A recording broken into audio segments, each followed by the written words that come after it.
Hello and welcome back to the channel. It's been a while since I've posted, but I'm back for 2024. My goal is to try to do 50 books. And here is book number 1, Magic the Gathering Arena. It is one of the pre-cycle books, which means that it was released by Harper Prism. So it was before Wizards of the Coast started to publish their own novels and hire their own people. So these were actually outside of the Wizards of the Coast kind of thing, even though I think they probably would have had to have gotten the okay to use the trademark and all of that stuff. But anyway, Arena is the first book by William R. Forstchen, if I can say that right. This one, it was interesting. It follows the story of Garth One Eye. And as the story goes, there's 4 houses. There used to be 5 houses of different colors.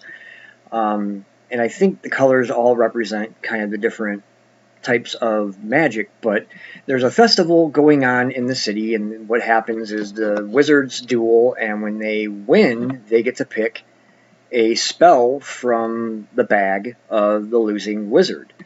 If you fight to the death and you win and you kill the other wizard, then you get their bag of spells. It all becomes yours. But what Garth is trying to do here is he's trying to pit each house against each other and the ruler of the city where the festival and the duels are taking place. And there's a reason to this, and I'm not going to say why because it would give it away, but it becomes fairly obvious, probably about a third of the way through the book, why he's doing what he's doing and the motive. But with this book, I found that it read very well. The tempo was good. It wasn't rushed. We saw some character development. Garth in the beginning seems to have everything pre-planned, but as the story goes on, he sort of starts to think some things a little bit more. He starts to second guess certain decisions. We're also introduced to the planeswalkers here, and the winner gets to go with a planeswalker, and basically what the planeswalker ends up doing is basically just, well, I won't even say that. I'm sure it's probably kind of obvious. They're not going to train these winners, winning wizards, to become planeswalkers themselves. Wizards, in this sense, at least in this book, are kind of greedy. They're not out to help other wizards. They're not out to train other wizards. They're there to make themselves stronger, get more spells, win. They want to become planeswalkers themselves, maybe even overthrow the ruling class and rule the city. It's all a possibility.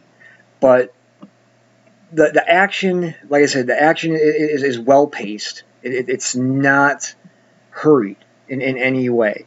The character development is there.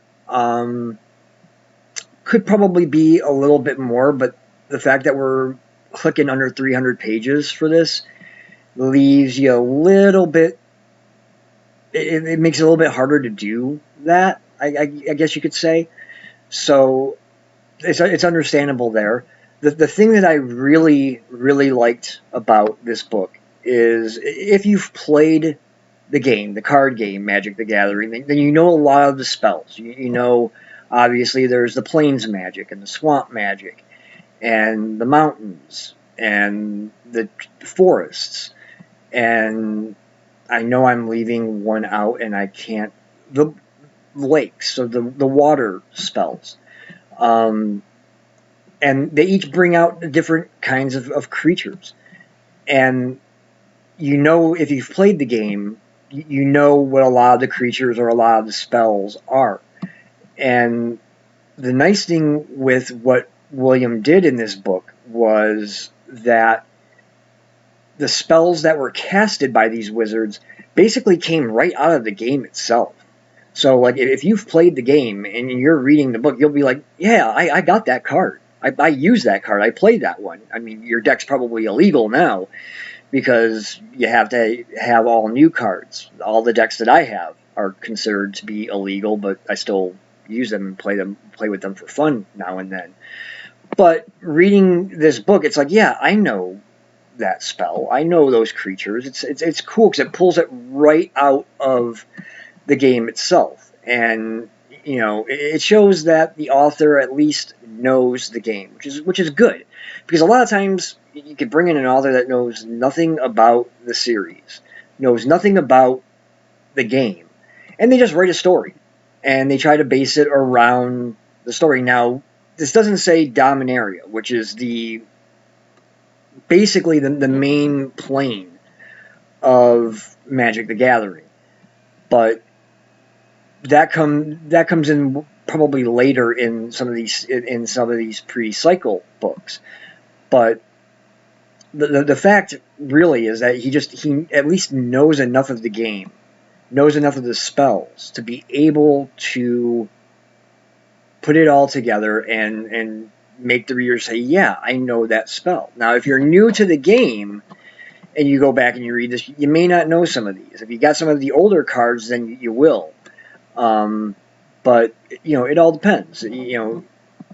Some of the new cards, I haven't bought a Magic card in a long time, so I don't really know what they're even doing anymore. What creatures are used, what spells are used. But for this book, if you know the old cards, you'll know the spells, you'll know the creatures. It's really, really cool. So for me, with that alone, it gave it a high rating. And the fact that the way the ending was and the way that it wasn't rushed, that the author took his time, basically putting this all together and making it work. Let me give it 5 stars on Goodreads. And I wasn't sure if I would. I've read some of the old Wizards of the Coast books, and I'll be rereading them again. It's been a long time since I have, but this is my first time through the pre-cycle books, and I was kind of worried that I might not like it. That this might be way too different than what the Wizards of the Coast put out. But actually, it works, and I thought it was good enough for me to give it 5 stars, so I did.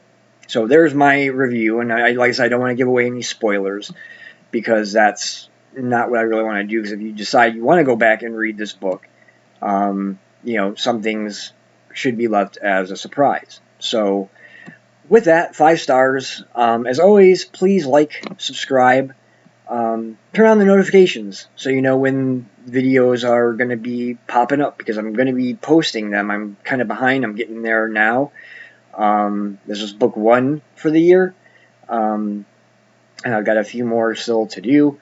But yeah, turn on the notifications so you know when the videos are coming. Drop a comment below. Let me know what you think of this book if you've read it. Leave your Goodreads name. Maybe we can hook up and see what each others are reading, and that's always a cool thing. I try to respond to every comment, so just leave it below, and we can maybe carry on a thread. That's kind of cool. So with that, I'm going to do my usual keep YouTube literate. God bless everybody, and I'll see you next time. Bye-bye.